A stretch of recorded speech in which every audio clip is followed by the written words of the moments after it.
Donc s'il y avait une volonté architecturale d'ornementation comme dans le style des arcatures qu'on trouve sur les façades romanes de la région, on aurait eu le pendant de l'autre côté. Et là, on a cette arcade qui est toute seule ici, donc c'est une arcade funéraire, vraisemblablement. Donc d'un templier qui se trouve là, on peut dire, allez, nous avons cette croix ici.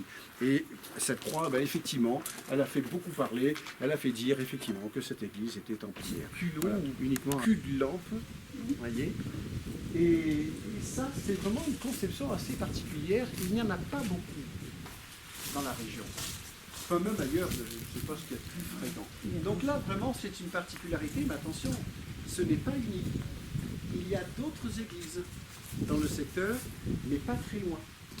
On peut trouver ça. On a deux baies géminées sur chaque face. Vous voyez, chaque baie est surmontée de trilobes, alors qui ont été quand même très symboliques de ça. On a une belle élévation ici, qui est monumentale et qui se voit de loin. Ça, c'est à la base de la flèche. Regardez les murs du XIe siècle avec le petit appareil, les moellons, les toutes petites fenêtres qui sont vraiment dans la partie haute des murs.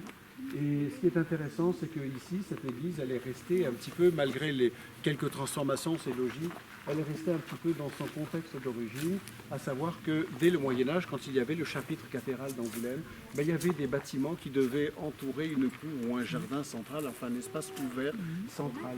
Tous les bâtiments que vous avez ici, même s'ils ont été remaniés à toutes les époques, ils conservent encore beaucoup de traces du Moyen-Âge, notamment en sous-sol.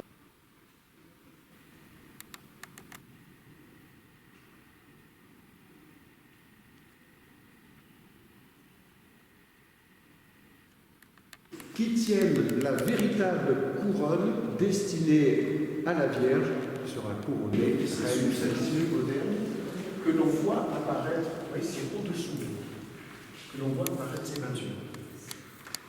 Et celles-ci, elles sont certainement beaucoup plus anciennes. À pas mal d'endroits, on voit des couleurs alors qui tournent autour des rouges, des ocres, avec un trait noir.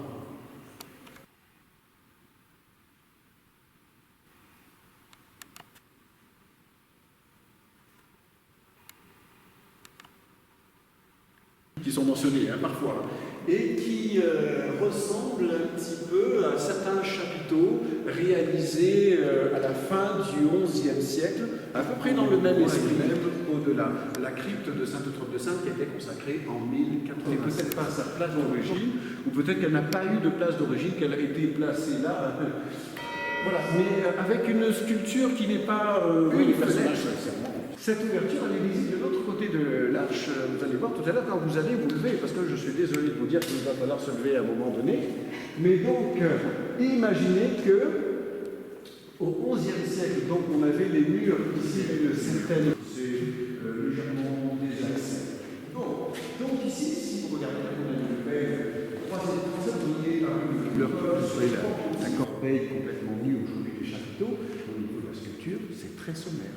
Le damier est le seul élément que l'on faisait régulièrement au XIe siècle. Mais par contre, à partir de la fin de la période romane, eh bien, on a une élégante armature qui court tout le long de l'abside. Le passage est agréable, là on est à Londres en plus. Ouais. Mais regardez, on a derrière alors des murs qui sont certainement d'origine romane et qui ont été remaniés à la fin du Moyen-Âge. Regardez cette arcade avec le chanfrein, vous voyez la taille de biais au niveau de l'arc, le chanfrein qu'on retrouve dans la toute petite fenêtre à l'angle des murs.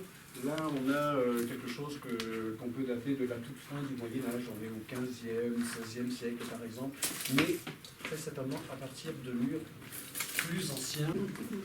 Voilà, messieurs, dames, vous voyez, c'est mignon comme petit village. Il y a un cadre qui est simple. Oui, oui, oui.